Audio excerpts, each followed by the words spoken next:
One of the key components in the personal healing process is identifying and overcoming limiting beliefs. I mentioned earlier that as a man thinketh, so is he. And I know that's a widely published proverb, but here's the piece. What you believe to be true about you, about relationships, about money, about opportunity, that belief will govern the course and trajectory of your life. So, if that's true, and I believe it is, it's vitally important that we take time to turn the volume up and become more consciously aware of our belief systems.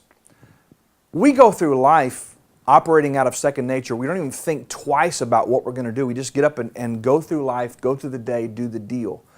Sometimes we have to be a little more intentional about, why am I behaving this way? Why am I thinking this way? Why is it that when I have this door open, I tend to do X?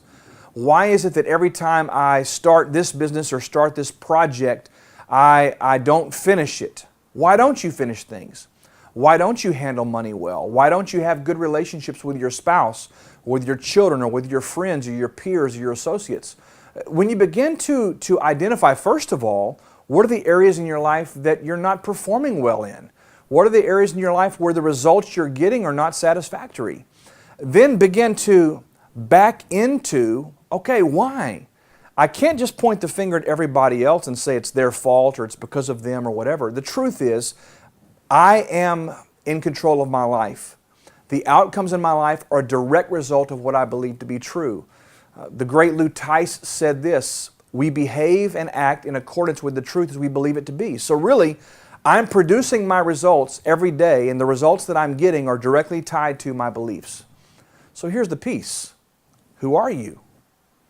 What do you believe about yourself? What do you believe about your talents, your skills, your abilities? What do you believe about your ability to receive love, to give love? What do you believe about trust? What do you believe about finances? What do you believe about your capacity to create wealth and build a big business?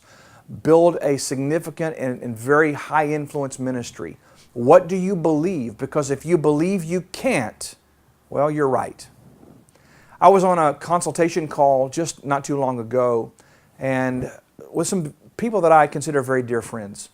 And as we're talking through this particular issue that I was helping them with, one of the parties just spun off into this unbelievably negative rant about how, well, it's just how I am, I never do things right, and they just went on about all this stuff. And they were vomiting these deep-seated beliefs about their unworthiness, their lack of capacity, their lack of deservedness in various areas. And I said, hold up. I said, we're sitting here discussing the practical aspects of a very real issue in your business. But what I've just discovered is that it's your fundamental underlying beliefs about yourself that's sabotaging your success. And sometimes, ladies and gentlemen, the best evidence we have of what our beliefs are is what's coming out of our mouth. So I'm asking you, turn up the volume. Listen to your words. Listen to your thoughts. You're thinking and processing thoughts all the time, and many times we're regurgitating and affirming such negative belief about what we can do, what we can accomplish, who we can be, the people groups we can touch. And you've got to turn the volume up, become aware, keep a journal by your bed, keep a journal in your hand, keep a small little notebook in your pocket. Whatever you have to do to turn the volume up and become self-aware of what beliefs are holding you back. Once you've done that, then we can begin to do the real work, the easy work of reprogramming the mind, affirming the truth, replacing limiting beliefs with positive ones, and that's where real results begin to take place. Well, I'm excited to share with you the opportunity of diving even deeper in your personal journey toward building the strategic life you were intended to live. We've been talking about the 4 cornerstones for strategic living around here for a very long time, and now you can access an online video course and the 4 cornerstones for strategic living book for yourself.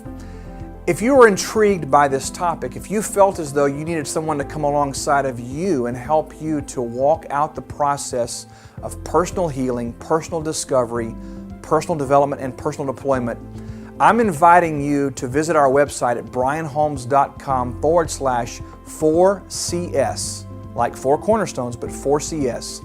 You'll find information there about how you can enroll in a course of study or in reading the book and take your life and your leadership to the next level. I invite you personally right now to go with me on this journey. Let's build a strategic, a powerful, and a meaningful life together.